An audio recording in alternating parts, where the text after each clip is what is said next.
পুনর্নির্বাচন ভোটারকে চমকানোর প্রমাণ মিললেই পুনর্নির্বাচন বুথে বাইরে ক্যামেরায় নজরদারি কমিশনের। শুভদীপ রয়েছে আমার সঙ্গে। শুভদীপ, কমিশনের তরফ থেকে কি জানানো হলো? দেখো, এদিন আরামবাগের পাশাপাশি টোটা রাজ্যের 4 জায়গায় কিন্তু বৈঠক করেন রাজ্য নির্বাচনের কমিশনের যে সিইও। তিনি পরিষ্কার জানিয়েছেন যে শুধুমাত্র বুথেই নজরদারি নয়, বুথের বাইরেও যদি ভোটারদের কোনোভাবে প্রভাবিত করা হয় বা কোনোভাবে ভয় ভীতি প্রদর্শন করা হয়, তাহলেও সেই বিষয়টি নজরে এলেই কিন্তু সেই বুথে পুনর্নির্বাচন করা হবে। এবং প্রথম দফায় সেই ধরনের ঘটনা সম্পূর্ণ নিয়ন্ত্রণ করা হয়েছে এবং যে সমস্ত বুথে যে সিসি ক্যামেরা ছিল, সেই কোথাও কোনো অভিযোগ আসার পরেই কিন্তু সিসি ক্যামেরার যে রেকর্ডিং, সেই রেকর্ডিং চেক করে সঙ্গে সঙ্গে ব্যবস্থা নেওয়া হয়েছে। সেই কারণেই তিনি জানিয়েছেন যে প্রথম দফায় কোনো বুথে পুনর্নির্বাচনের ঘোষণা করা হয়নি এবং একইভাবে দ্বিতীয় দফার নির্বাচনেও কিন্তু একই রকম নিরাপত্তা থাকছে এবং সমস্ত রকম ভাবে নির্বাচন কমিশন যে তৈরি রয়েছেন এবং কোনো রকম কোনো চমকানোর ঘটনা, কোনো ভোটারদের প্রভাবিত করার ঘটনায় যে তারা সঙ্গে সঙ্গে ব্যবস্থা নেবেন, সেই কথাও কিন্তু সিইও এদিন আরামবাগের বৈঠক থেকে জানিয়েছেন। বেশ, सीएपीएफ का पूरा रिस्पॉन्सिबिलिटी है। 100 मीटर जो लक्ष्मण रेखा है उसके अंदर सीएपीएफ पूरा देखेगा कि वोटर के अलावा किसी को नहीं घुसने देगा। और आपका जो घुसेगा भी आदमी, आइडेंटिटी कार्ड वो देगा, जो देगा आपका आरओ। कोई मैकेनिक है, कोई खाना लेके जा रहा है, कोई पानी लेके जा रहा है, उसको अलाउ करेगा। जो हमारी ईवीएम है, पोलिंग मशीन है, सबकी रिस्पॉन्सिबिलिटी सीएपीएफ के बूथ के अंदर। कोई बूथ के अंदर नहीं घुस सकता जब से पोलिंग पार्टी आएगी। जो हमने सीसीटीवी लगाया है वो अंदर देखने के लिए कोई गड़बड़ हो रही नहीं हो रही है। बूथ के अलावा एरिया में वोटर जहाँ पे है वहां अगर धमकाया जाएगा, वहां रोका जाएगा, हमको प्रूफ मिल गया, अगर वोटर को नहीं लेके आ पाए तब भी रिपोल हो सकता है। स्टेट पुलिस की एक्टिविटीज पूरा लॉ एंड ऑर्डर है।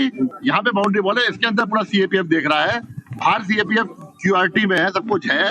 स्टेट पुलिस तो है ही, सब जगह है कि स्टेट पुलिस अंदर भी कोई प्रॉब्लम होगी तो स्टेट पुलिस को बुला सकता है।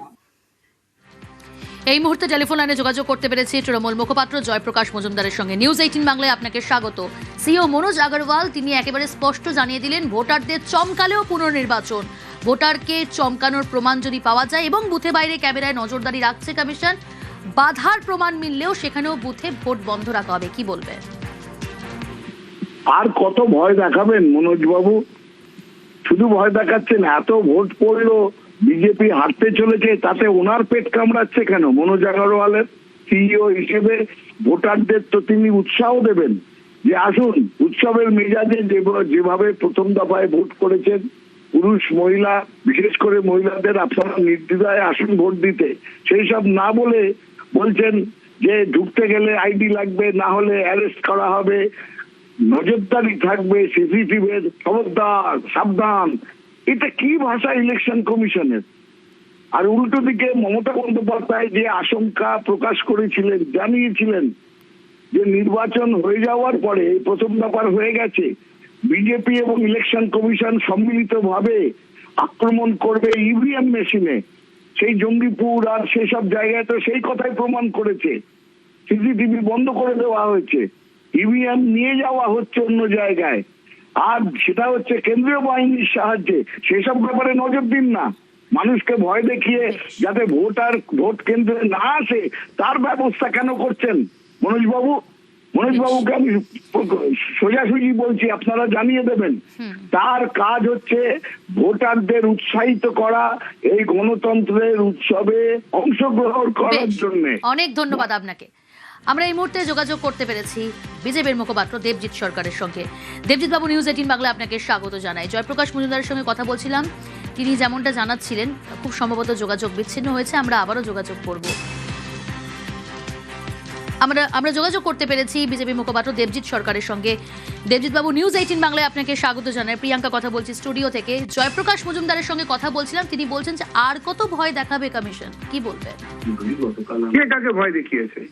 কেউ বলেছে নাকি যে যা ইচ্ছে তাই করতে পারবে যারা সন্ত্রাসবাদী তারা? এ তো সন্ত্রাসবাদ। ভোট গণতন্ত্রের উৎসব, তাকে যদি কেউ আটকে দেওয়ার চেষ্টা করে সেটা সন্ত্রাস। এবং এই নির্বাচনে 21-এ কি ধরনের সন্ত্রাস হয়েছে সেটা তো আমরা জানি। 21-এর সন্ত্রাস, বিজেপির প্রার্থী তাকে লুঙ্গি পরা পা লাথি মেরে কচু বনে ফেলে দিচ্ছে, তারপরেও কোন রকম ভাবে সেখানে পুনর্নির্বাচনের কোনো ব্যবস্থা ছিল না। ভয় দেখালেই পুনর্নির্বাচন, এরকম বিষয় যদি কেউ ভয় দেখায়, সেরকম ভাবে যদি কেউ চমকায়, তাহলে পুনর্নির্বাচন হবে। আপনারা কি চাইছেন যে কচুবনে কেউ লাঠি মেরে ফেলে দেবে লুঙ্গি পরে, আর তারপরে গড়াগড়ি খাবে কচুবনে প্রার্থী, কিন্তু নির্বাচনটা আরেকবার হবে না? কত কান্নাকাটি, কত আবেদন বিরোধীরা করেছিলেন, তখন কেউ শুনেছে? বিভিন্ন সময় আক্রান্ত হয়েছে তৃণমূলের লোকেদের দ্বারা, কিন্তু সুর বদলে ফেললে হবে না, এক জায়গায় রাখতে হবে, একই রকম। একদিক থেকে আক্রমণ এলে তখন কাঁদবো, আবার আমি যদি ওই দিকে চলে যাই তাহলে আক্রমণ এলে বলবো যে না কি মিষ্টি, আমাকে একেবারে তুলো দিয়ে ডেকেছিল, সুরসুরি দিয়েছিল। সুতরাং এরকম করা তো যাবে না, যেরকম হবে সেরকমই হবে। গণতন্ত্রের একটাই রাস্তা, ওয়ান ওয়ে ট্রাফিক। ধন্যবাদ।